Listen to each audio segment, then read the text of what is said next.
Hello friends, Assalamualaikum. I'm Nusrat Jahan. আজকে তোমাদের সাথে শেয়ার করব using keyboard shortcuts to change font and font size in MS Word Bangla. অর্থাৎ আজকে তোমাদের সাথে শেয়ার করব আমরা এমএস ওয়ার্ডের মধ্যে কিবোর্ড শর্টকাট ব্যবহার করে ফন্ট এবং ফন্ট সাইজ চেঞ্জ করতে পারি। এটা কাজটা করার জন্য এটা আমরা মিনিমাইজ করি। মিনিমাইজ করার পরে বিষয়টা করার জন্য আমরা আমাদের এদিক থেকে একটা লেখা আমাদের এদিকে নিয়ে আসছি। তো এই কিবোর্ড শর্টকাটগুলো দিয়ে আমরা বিষয়টা করব।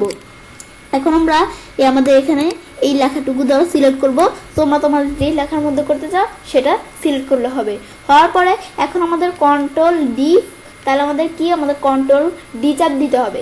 আমি যদি কন্ট্রোল ডি চাপ দিই তাহলে ফন্টের বক্সটা চলে আসবে, যেটা আমি হোম মেনুতে গিয়ে এই যেখানে আমি আমাদের ফন্টে ক্লিক করে আমরা যেই বক্সটা আনি এটা আমি যদি আমাদের এখন কন্ট্রোল ডি চাপ দিই, এই দেখো ফন্টের বক্সটা চলে আসছে আর আমাদের ফন্টের মধ্যে কাজটা চলে আসছে। আমি আপারে চাপ দিই, এই দেখো দেখাইতেছে। ডাউনরে চাপ দিই, আমরা চাইলে যেভাবে আমরা ফন্ট দিতে পারি। আমি যদি এটা দিয়ে এখন আমি এন্টার চাপ দিই, ব্যাস আমাদের কিন্তু হয়ে গেল ফন্ট।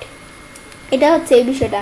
আবার এভাবে ছাড়াও আমি কন্ট্রোল শিফট এফ চাপ দিই, কন্ট্রোল শিফট এফ চাপ দিলে যেদিকে লেখা আছে কন্ট্রোল শিফট এফ চাপ দিলেও কিন্তু আমরা এই ফন্টের বিষয়টা চলে আসি। আমরা কি এখন যদি ফন্ট চেঞ্জ করতে চাই আমরা চেঞ্জ করতে পারি। এন্টার চাপ দিই, ব্যাস ফন্ট কিন্তু চেঞ্জ হয়ে গেল। হওয়ার পরে কন্ট্রোল শিফট পি, এটা কি ফন্ট সাইজ। আমি যদি আমাদের কন্ট্রোল চাপ দিয়ে শিফট চাপ দিয়ে পি চাপ দিই তো এই ফন্ট সাইজের মধ্যে চলে আসছে।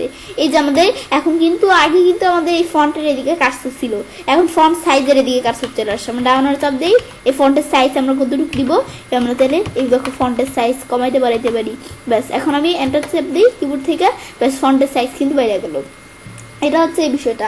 পর আমাদের কন্ট্রোল থার্ড ব্রেকেট আর আমাদের এখান থেকে আমাদের কন্ট্রোল শিফট আমাদের গেটার দেন। আমি যদি কন্ট্রোল আমাদের রাইট থার্ড ব্রেকেট চাপ দিই, দেখো আমাদের লেখার সাইজ কিন্তু 1 পয়েন্ট করে বাড়তেছে। আমি একটু হোমেনকে আসি, এই দেখো লেখার সাইজ আমাদের কন্ট্রোল চাপ দিয়ে রাইট থার্ড ব্রেকেট চাপ দিলে কিন্তু এই দেখো লেখার সাইজ 1 পয়েন্ট করে বাড়তেছে। আবার কন্ট্রোল শিফট আমি যদি কন্ট্রোল চাপ দিয়ে শিফট চাপ দিয়ে আমরা গেটার দেনও চাপ দিই, এই দেখো আমাদের 1 পয়েন্ট করে কিন্তু বাড়তেছে এই ফন্টের এই সাইজটা কিন্তু। এখন আবার আমরা যদি এই ফন্টের সাইজ কমাইতে চাই তা আমরা যদি কন্ট্রোল আমাদের লেফট থার্ড ব্রেকেট চাপ দিই তাহলে আবার কমতেছে 1 পয়েন্ট করে কিন্তু।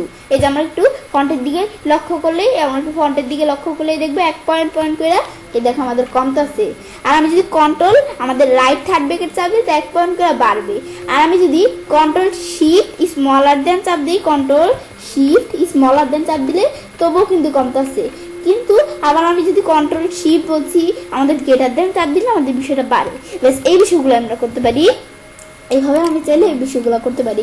করার পর তো এবং চাইলে কাজটা করতে পারি এবং খুব সহজে এমএস ওয়ার্ডের মধ্যে আমাদের কিবোর্ড শর্টকাট ব্যবহারের মাধ্যমে ফন্ট এবং ফন্ট সাইজ চেঞ্জ করতে পারি। ফ্রেন্ডস, আমার আজকের এই ভিডিওটি তোমাদের ভালো লেগে থাকে তোমার চ্যানেলটি সাবস্ক্রাইব, লাইক, কমেন্ট সব সাথে শেয়ার করবে।